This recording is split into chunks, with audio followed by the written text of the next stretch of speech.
بسم اللہ الرحمن الرحیم۔ السلام علیکم ورحمۃ اللہ وبرکاتہ۔ بندے کا کام ہے لگے رہنا، نتائج کا مرتب کرنا اللہ کا کام ہے۔ اگر بندہ اپنا کام برابر کرتا رہے گا تو کسی نہ کسی وقت ضرور اللہ تعالیٰ کا در کھلے گا اور اس کو نواز دے گا، مگر بندے کو اس فکر میں پڑنے کی کوئی ضرورت نہیں، اس کو اپنا کام کرتے رہنا چاہیے۔ یہی دراصل حقیقی بندگی اور غلامی ہے۔ کبھی بھی کسی کو تکلیف مت دیں۔ جانداروں کو دی جانے والی تکلیف یقیناً آپ کی دعاؤں کی قبولیت میں رکاوٹ بھی بن جاتی ہے، اور آخرت کا حساب الگ سے دینا ہوگا۔ راحت اور نعمت یا آفت اور مصیبت جو کچھ بھی اللہ کی طرف سے پیش آئے، اس پر دل اور جان سے راضی رہیں۔ یہ نہیں کہ راحت اور نعمت ملنے پر تو خوش ہو جائیں، اور آفت اور مصیبت اور تنگی پریشانی پیش آئے تو واویلا مچائیں اور اللہ کا شکوہ کرنے لگے۔ یہ بات محبت سے دور ہے۔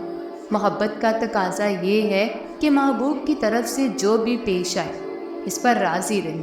ایک بڑا راستہ ہے شیطان کا، جسے وہ انسان کو گناہوں میں بڑی آسانی کے ساتھ ملوث کر دیتا ہے۔ وہ ہے غصہ۔ غصے سے لڑائیاں، جھگڑے، قتل و غارت، ظلم اور زیادتی، زبردستی وغیرہ بہت سے گناہ جنم لیتے ہیں۔ ایک حدیث شریف رسول اللہ صلی اللہ علیہ وآلہ وسلم نے فرمایا، خبردار کہ بلا شبہ غصہ انگارہ ہے جو بنی آدم کے اندر بھڑک اٹھتا ہے۔ کیا تم اس کو اس کی آنکھوں کی سرخ اور رگوں کو پھولنے میں نہیں دیکھتے؟ کسی بھی نیکی کو حقیر نہ سمجھو۔ حدیث میں ہے، ہر نیکی صدقہ ہے۔ اللہ کے نبی صلی اللہ علیہ وآلہ وسلم نے یہ قید نہیں لگائی ہے کہ نیکی بڑی ہو تو صدقہ ہے، اونچی ہو تو صدقہ ہے۔ اس کی قید اللہ کے نبی صلی اللہ علیہ وآلہ وسلم نے نہیں لگائی، کیونکہ کبھی کبھی چھوٹی چھوٹی نیکی بھی کام آ جاتی ہے اور جنت کا ذریعہ بن جاتی ہے۔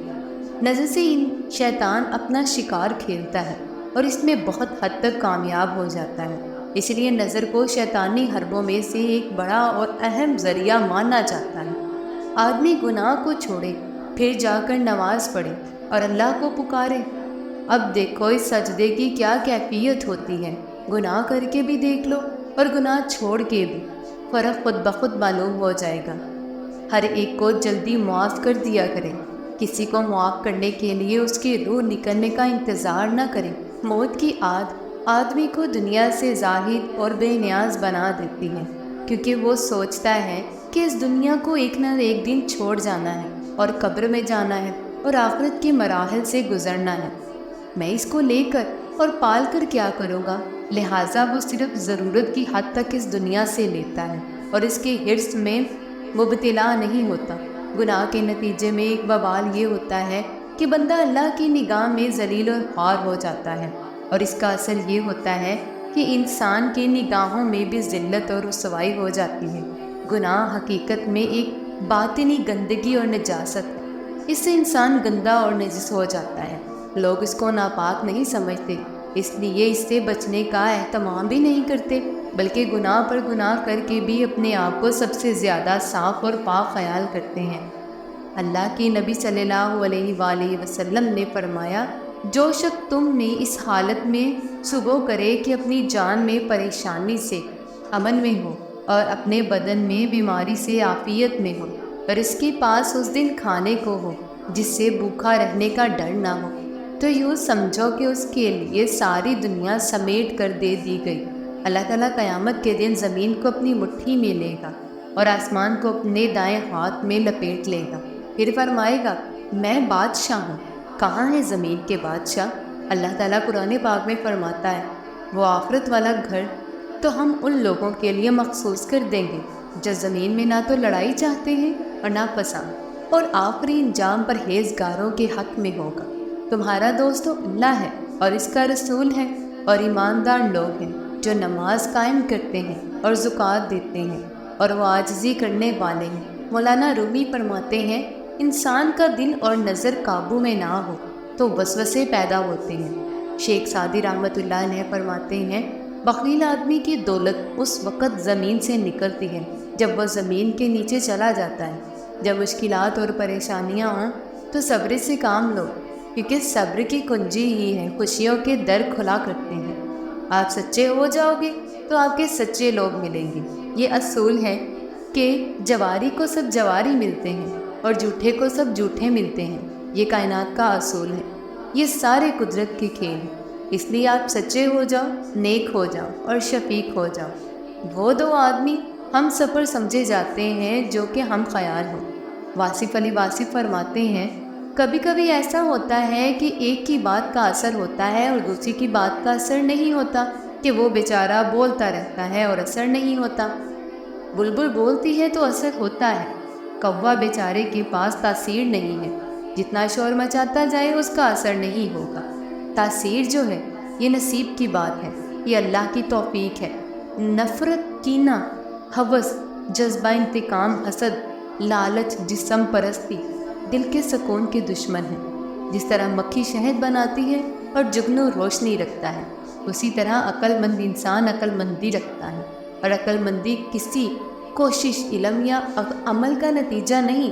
آپ فرماتے ہیں، جتایا جانے والا احسان ضائع ہو جاتا ہے۔ جنت کا مطلب یہ ہے کہ رنجش کسی کے ہاتھ نہ ہو، کسی کے ساتھ نہ ہو، گلہ کسی کے ساتھ نہ ہو، نہ خدا کے سامنے بندوں کا اور نہ بندوں کے سامنے خدا کا گلہ ہو، اور حاصل اتنا رکھو کہ چھوڑنا مشکل نہ ہو، پھر یہ زندگی جنت ہی ہے۔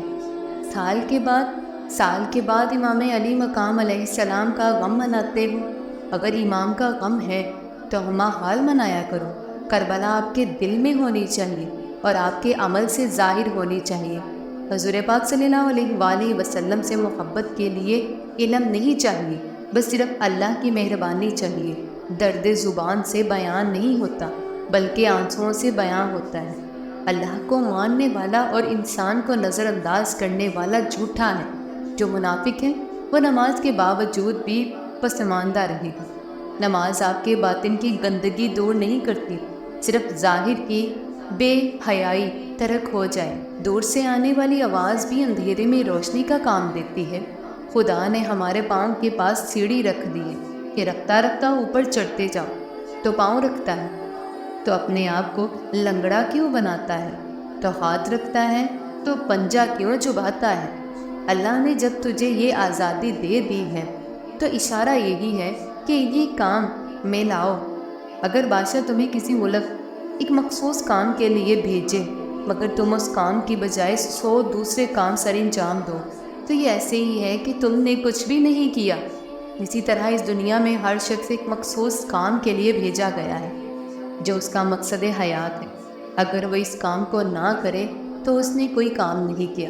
شیخ عبد القادر جیلانی رحمۃ اللہ علیہ فرماتے ہیں، اکثر مرتبہ نبوت بکریاں چلانے والوں کو ملتی ہے اور مرتبہ ولایت غلاموں اور فقیروں کو عطا کیا گیا ہے۔ جس قدر بندہ اللہ کے سامنے جھکتا ہے اور جس قدر اس کے سامنے عاجزی کرتا ہے، اسی قدر اللہ اس کو بلندی عطا فرماتا ہے۔